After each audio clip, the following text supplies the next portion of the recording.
What's going on, everyone? So the Dallas Mavericks have been quite the journey and storied franchise the last year and a half, 2 years, right? They go and they trade for Kyrie Irving, and then immediately was just a big disappointment. I mean, they didn't even make the play-in.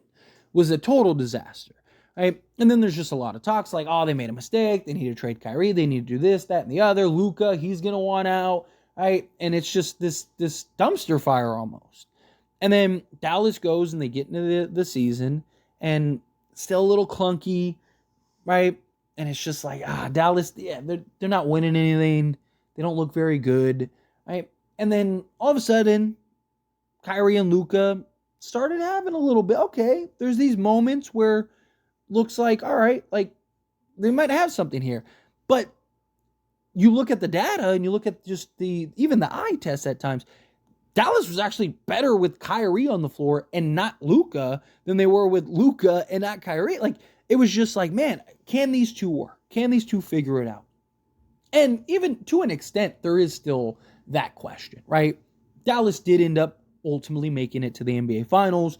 They ended up pulling off the trade for Daniel Gafford and PJ Washington, which were huge acquisitions for them, and just kind of gave them those hustle and fit pieces that they needed very badly, right? That they were the two guys that kind of came in and just fit in seamlessly, were willing to play and accept their role, and were what Dallas needed at the time. And they got the right matchups and all that stuff, and then boom, all of a sudden, they're in the NBA Finals, right? Disappointing NBA Finals, but, Luka was hurt, Kyrie was dealing with some stuff. Okay, right? They're close. They were almost there, right? You get to the finals, you're almost there. And, I mean, this is the second conference finals in the last, 3-4 years? So it's just like there's a lot of optimism and excitement with the Dallas Mavericks and a lot of thoughts of like, maybe these two can do it. Maybe these two can pull it off. And then Dallas ends up winning the Klay Thompson sweepstakes. And it's just like, oh, wow. So now you got, Luka, Kyrie, Klay Thompson, PJ Washington, and then either Derek Lively or Daniel Gafford, right? You could even alternate them from game to game if you wanted to. It's like, man, it's a team that just went to the NBA Finals and just added in, a top 3 to 5 shooter all time in Klay Thompson. Now, Klay Thompson is nowhere near what he used to be. He's not the same player by any stretch, but he's not a bad player. Like, a lot of people act like he's an absolute bum now. And I know a lot of people are going to look and hold the, 0-11 or whatever he had in his last game against him. It happens, right? It does. It happens. It happens to the best of them, right? But I understand the whole idea of what have you done for me lately? But this is still a guy that shot, 40% from three, or it was 39% from three, and on high volume, and still averaged almost 18 points a game. Right? So it's just like, how do you not look at Klay and go, yeah, he's not the guy he once was, but he's still very good. Right? He's not your second best player anymore on a championship contender, but as your fifth guy or your fourth guy, and especially alongside Kyrie and Luka, Klay Thompson should be just absolute money. Right? I mean, he's immediately the best shooter Dallas has had with Kyrie and Luka. And so it's just, in concept, in theory, it should work. It should be great. It should make a lot of sense. But I don't know if it's going to be as clean as it should be. Right? The idea and the concept, again, you have Klay Thompson out on the perimeter, Kyrie and Luka generating and attracting all the attention, and then have somebody as great as Klay spot up, ready to catch and shoot, and knock it down, nothing but net. I mean, Klay's going to get 21 points a game just on that. But then you start really kind of breaking things down, and it's like, okay, one of the reasons Dallas made it to the finals was their defense. And a huge factor in that was Derrick Jones Jr., right? Klay Thompson defensively has not been very good. He's been unplayably bad at times on the defense side of things. So now, not only you have a defensive liability in Luka, you have a defensive liability in Kyrie, defensive liability in Klay Thompson, I mean, you're asking PJ Washington to essentially be elite defending out on the perimeter. The days of Klay Thompson defending the best player on the other team are gone. Right? Like, could he? Because he doesn't have to handle as much of a offensive workload. Right? Because you have Kyrie and Luka, so maybe he can buy in more on the defensive side. It's always a possibility. But I don't think he's never been super athletic and agile and stuff. He's just always been just very crafty, high IQ, knows how to kind of position himself. And, so I don't know if defensively you're going to be able to be good enough to replicate that run. Because again, they got there on the backs of their defense. Them and Minnesota were the two best defensive teams the entirety of the playoffs.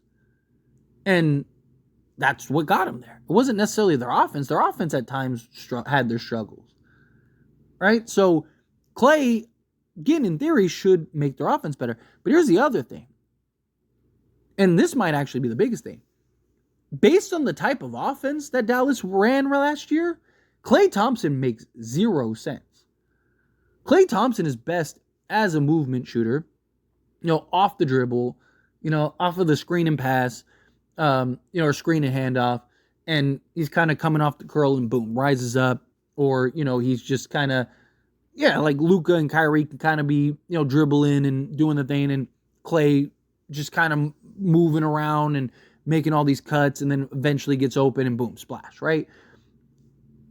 Problem is, like, Dallas is they're not really a movement offense. Everyone just kind of stands out, and Kyrie and Luka kind of do everything and create. I mean, they were the heaviest ISO team in the league last year. Like, Luka Doncic was number 1 in isolation last year.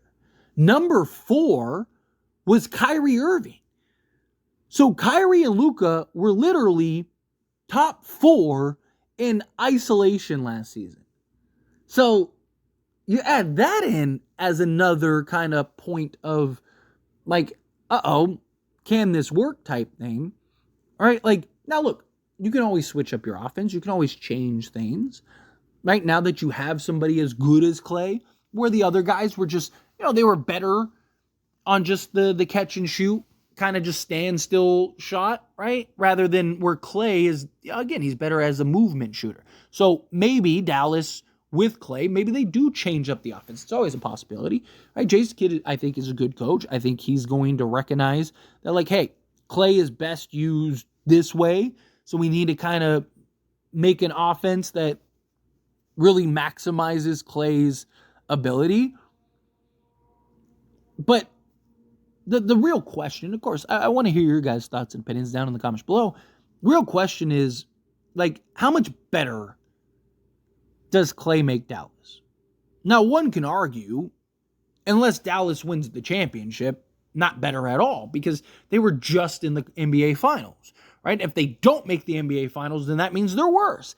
And I don't necessarily think that. I mean, obviously, that's the easy answer, but I don't. I mean, it's very hard to get to the NBA Finals. Even, there's been a different NBA champion literally every year the last, 5 years?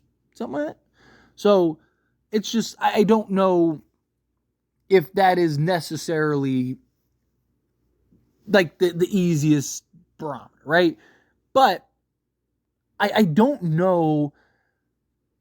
Does it make them better? Yes. But I think it's very minimal. I do. I think it's very minimal. I don't think Klay Thompson makes them significantly better, right? I think, one, because of the type of offense, as I mentioned. Two, I think that it's greatly going to hurt their defense, which, again, they got to the conference finals on the back of their defense. And three, they're kind of just supplementing pieces, right? Like, Klay will be the third option. It'll be more of a focal point. But it'll kind of I just think it'll balance out based on the other guys, right? Like Tim Hardaway Jr. and, Derrick Jones Jr. and PJ Washington and all these guys. I think Klay will essentially just wash out. I also don't know if he averages 18 a game next season, right? Because again, Kyrie and Luka are so ball dominant and ISO heavy. Is there room for both of them or all three of them, right? Like, again, I like the acquisition, right? I think they should have done that all day if they could have.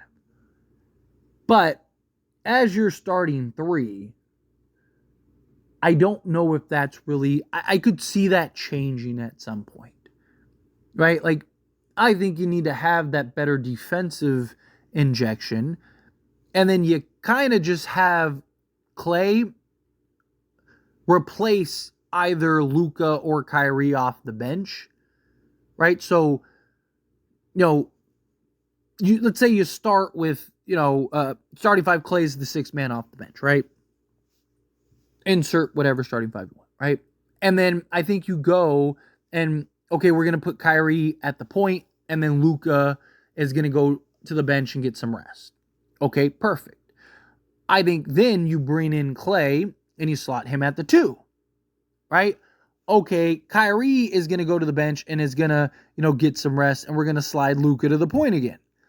Okay, again, I think you keep Klay at the 2, right? I think that that's how you approach this, and you keep him slotted at the 2 in exchange for Kyrie and Luka, and he's still going to get his, 30 plus minutes a game or whatever, right? I think that is probably best course of action. You could have like Spencer Dinwiddie and him kind of alternate, right? And I think that would just be far better for Dallas to really maximize Klay, give you some bench production, right? Insert some defense into that unit, and I think you'd just be overall better, personally. But anyway, as always, this is a discussion.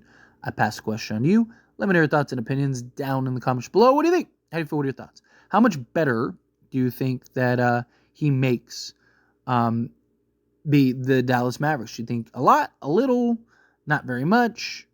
Again, how you feel, whatever your thoughts are. Love to hear it. Let me know down in the comments below. That being said, if you haven't liked this video, hit that like button. Helps me a lot. We enjoy these types of videos, and I truly appreciate it. Not subscribe to the channel, hit that subscribe button, turn on the bell notifications. Appreciate y'all. See you in the next one. Thank you.